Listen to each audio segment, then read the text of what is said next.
সরস্বতী পুজো ও নেতাজি জন্মজয়ন্তী উপলক্ষে বিন্দোল পাবলিক স্কুলে দিনভর সাংস্কৃতিক অনুষ্ঠান। রায়গঞ্জের বিন্দোল পাবলিক স্কুলে শ্রদ্ধা ও ভাবগাম্ভীর্যের মধ্যে দিয়ে একযোগে উদযাপিত হলো বিদ্যার দেবী সরস্বতী পুজো এবং জাতির মহানায়ক নেতাজি সুভাষচন্দ্র বসুর জন্মজয়ন্তী। জ্ঞান ও জাতীয়তাবাদের এই দুই বিশেষ দিনকে কেন্দ্র করে বিদ্যালয় চত্বরে সারাদিন ব্যাপী নানা সাংস্কৃতিক অনুষ্ঠানের আয়োজন করা হয়। জ্ঞান হোক শক্তি আর আদর্শ হোক পথ, এই বাণীকে পাথেয় করে অনুষ্ঠানে ছাত্রছাত্রীদের অংশগ্রহণে পরিবেশিত হয় নৃত্য, গান ও নাটক। পাশাপাশি নেতাজি সুভাষচন্দ্র বসুর জীবন, আদর্শ ও দেশপ্রেমমূলক ভাবনার ওপর বক্তব্য রাখে শিক্ষার্থীরা, যা উপস্থিত সকলকে অনুপ্রাণিত করে। বিদ্যালয় কর্তৃপক্ষ জানিয়েছে অল্প সময়ের মধ্যেই এই স্কুলের যাত্রা শুরু হলেও ছাত্রছাত্রীদের নিয়মিত প্রশিক্ষণের মাধ্যমে এই বিশেষ দিনের জন্য উপযুক্ত করে গড়ে তোলা সম্ভব হয়েছে। শিক্ষার পাশাপাশি সংস্কৃতি ও মূল্যবোধ গঠনে বিদ্যালয় সর্বদা গুরুত্ব দিয়ে চলেছে বলেই তারা জানান। এছাড়াও বিদ্যালয় কর্তৃপক্ষ জানিয়েছেন 2026 শিক্ষাবর্ষের জন্য বর্তমানে ভর্তি প্রক্রিয়া চলমান রয়েছে।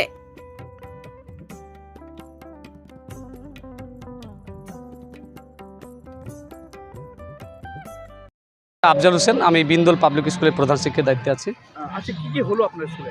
আজকে মূলত 23শে জানুয়ারি নেতাজির জন্মদিন আর সরস্বতী পূজা যেহেতু একসাথেই পড়েছে, তো দুটোই আমরা যুগ্মভাবে আজকে অনুষ্ঠান করেছি।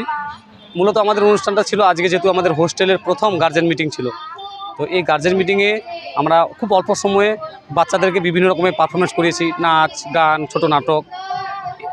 বাচ্চাগুলোই পারফরমেন্স করে আজকে তাদের গার্জেনের কাছে তুলে ধরেছে নিজেকে।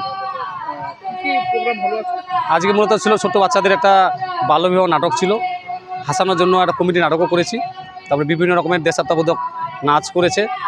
নেতাজির জন্মদিন সম্পর্কে অনেকজন ছোটো ছোটো বক্তব্য, কেউ ইংরেজিতে কেউ বাংলাতে দিয়েছে। আর 2026 শিক্ষাবর্ষে জানুয়ারি 6 তারিখ থেকে আমরা স্কুল শুরু করেছিলাম প্রথম। আজকে হচ্ছে 23শে জানুয়ারি। এই কয়েকদিন অল্প দিনের মধ্যে আমাদের এখানে আনুমানিক এখন 176 জন বাচ্চা টোটাল।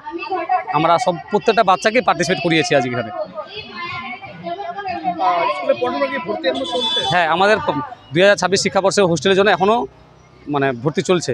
আর ছেলেদের আসন খুব কম আছে আমাদের। কেউ যদি ভর্তি হতে চায় তাহলে হ্যাঁ অবশ্যই যোগাযোগ করে। আমার নাম প্রসেনজিৎ পাল, আমি রায়গঞ্জ থেকে এসেছি। আমি একাধারে শিক্ষক এবং সমাজসেবী একজন। এখানে আজ বিন্দোল পাবলিক স্কুলে একাধারে নেতাজি সুভাষচন্দ্রের জন্মদিন, অন্যদিকে সরস্বতী পুজো, আজ এক যুগলবন্দী অনুষ্ঠান। যেই অনুষ্ঠানটা আজ এক বিশেষ দিনে পরিণত হয়েছে। আজ সারাদিনে একাধারে যেমন সরস্বতী পুজো দেবী বন্দনা হয়েছে, তেমনি পতাকা উত্তোলনের মধ্যে দিয়ে নেতাজির জন্মদিনকে পালন করা হয়েছে। একাধারে নেতাজি তো কোনো জন্মদিন নয়, কারণ আমাদের প্রত্যেকের মনে প্রাণে রক্তে মিশে আছে নেতাজি। বলছি আপনি যে দেশাত্মবোধক নিয়ে যে বার্তাগুলো দিলেন, তার মধ্যে একটি কথা শুনতে পেলাম যে দেশনায়ক, দেশপ্রেমিক, সেই বিষয়টা কীভাবে দেখছেন? আজকের দিনে নেতাজি হচ্ছে একটি নাম নয়, নেতাজি প্রত্যেকের মনে প্রাণে রক্তে মিশে আছে।